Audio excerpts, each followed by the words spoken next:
All right, out doing estimates today and a whole trailer load of pine straw. We got 32 rolls of long leaf straw for the first batch that's gonna be going out. But I just finished up a sod estimate, and the lady had messaged me back and said that, well, I'll let you read what she wrote.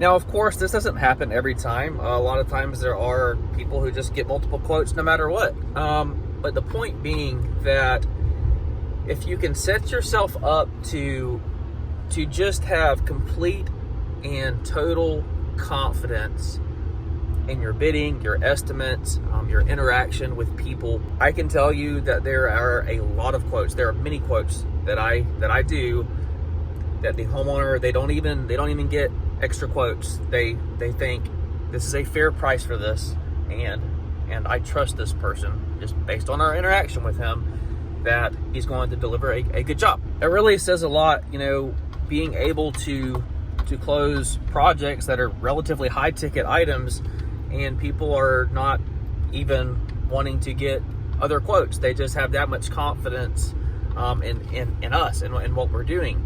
And I truly do take a lot of pride in that. And again, it doesn't happen all the time, but it happens frequently enough to know that, hey, we're doing the right thing by our clients. So we've got 32 rolls of the long leaf straw gonna be going into different folks' property over the next few days. This one we're gonna do a light hedge trimming. I don't like trimming up anything that has blooms, but we're just kind of in that point in the season where it's got to be done. So we're just gonna do a little haircut on these and try and keep those lower pedlums looking relatively good. We're gonna use the articulating hedge trimmers to get down and cut down all this variegated liriope, monkey grass, Aztec grass, whatever you want to call that. Just get everything looking nice and clean. Fresh straw and the hedges being trimmed has a way of just making everything look really, really nice. So again, if you can get your jobs booked up all at once, just have everything set up for doing all your mulching jobs at once, all your pine straw jobs at once, it really speeds everything up. It's just much more efficient than trying to do one-off jobs.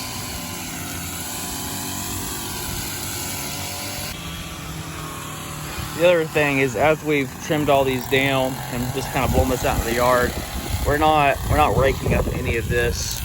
We're going to use the operator controlled discharge chute on the mower to make quick work of this.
So hedges getting trimmed up and then just doing a fresh layer of straw, it just has a way of just cleaning the house up.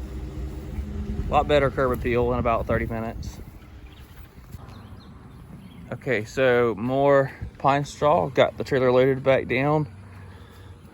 Always like to trim hedges, of course, before the straw goes down. But this gentleman actually has a lot of beds in the backyard that we're going to be taking care of as well. If you have a mess like this down on the sidewalks, go ahead and get that blown up into the beds prior to putting any straw down. All right, so we're wrapping up a straw job here. I'll take you out to the backyard and show you. One thing we like to do, even if they're not a mowing client of ours, we'll take the mower and then kind of just run over everything right here just to clean up the perimeter of where we've been working.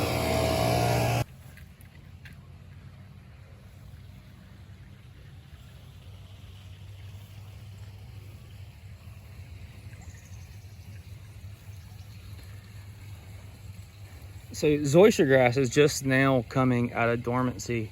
We actually did the install here a couple years back.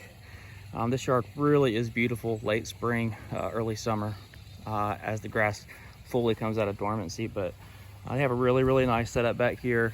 I really enjoy working on properties like this and just kind of taking these projects off homeowners' hands so they can come out here, sit in their chair, throw the tennis ball to the dog, and just enjoy their time outside without having to work. We'll take care of all this stuff. One thing that's important with flower bed work, a lot of times people will level this off. It needs to be pitched away from the house. So if you have material here, you need to move some of that material back up against the house, then have yourself a slope down. Because even if you have gutters, if the flower bed is pitched back incorrectly, it's just going to have standing water up next to the house. And even if you have it level, like, a better way of doing it is having it pitched down. It doesn't have to be much, you don't have to get overly scientific with it, but just make sure you got a little bit of a slope with everything going away from the house. Everything's going to just be much happier in here that way. Okay, so we're about 1/3 of the way done with this project. We got all the existing plants and vegetation out. Narrowed this flower bed border. She wants to keep these concrete pavers here. We patched this in with new sod, but we still need weight on this side because this bed over here is so big, and if this area got too small, the house is going to look out of balance. So that's why we did that. The only thing we left in here is a holly and then 2 Laura pedlums that are going to get trimmed up. So we're going to go blue point juniper and then some limelight hydrangeas, frost-proof gardenias. We're gonna do some drift roses in here, agapanthus. It's gonna look great whenever it's done. Something else that's pretty important whenever you're doing these plants is to see all these new developments just have clay soil. Put in good compost, mix it in with the existing soil, and give your plants the best chance of doing what they're supposed to do.